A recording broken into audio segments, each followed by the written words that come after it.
জুলাই গণহত্যার দ্রুত বিচার চেয়ে বিক্ষোভ করেছেন শহীদ পরিবারের সদস্যরা। ন্যায় বিচার পেতে আর কত অপেক্ষা করতে হবে এমন প্রশ্ন তাদের। এদিকে ধীর গতির তদন্ত নিয়ে আবারও ক্ষোভ জানিয়েছেন আন্তর্জাতিক অপরাধ ট্রাইব্যুনাল। তাগিদ দিয়েছেন দক্ষ জনবল নিয়োগের। হজ করেছি, ব্যাংকে কি করে টাকা জমাই বলেন? ইউসিবি তাকওয়া, পরিপূর্ণ ইসলামিক পন্থায় পরিচালিত ব্যাংকিং।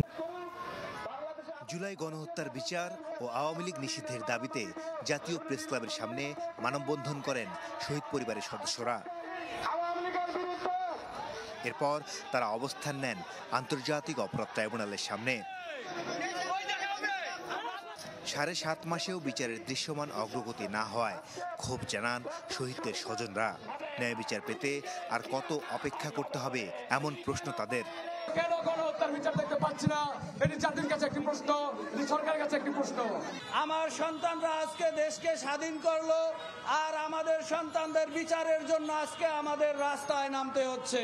আমাদের যারা 2000 শহীদ হয়েছে তাদেরকে ফিরিয়ে দিতে বলুন, তারপরে আপনারা নির্বাচনে আসবেন। আওয়ামী লীগে চিরাতারে নির্দেশ করে দেন, চিরাতারে নির্দেশ করে দেন যাতে এই স্বৈরাচার শেখ হাসিনা আওয়ামী লীগ যাতে বাংলাদেশে না আসতে পারে।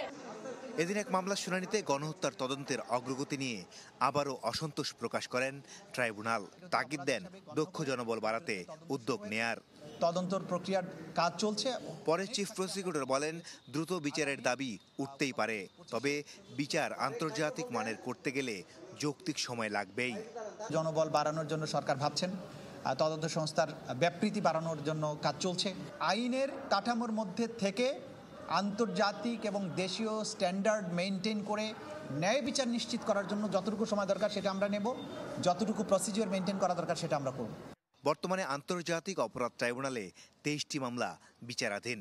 এর মধ্যে শুধুমাত্র একটি মামলার তদন্ত শেষ হয়েছে। মাসুদুর রহমান, চ্যানেল 24, ঢাকা।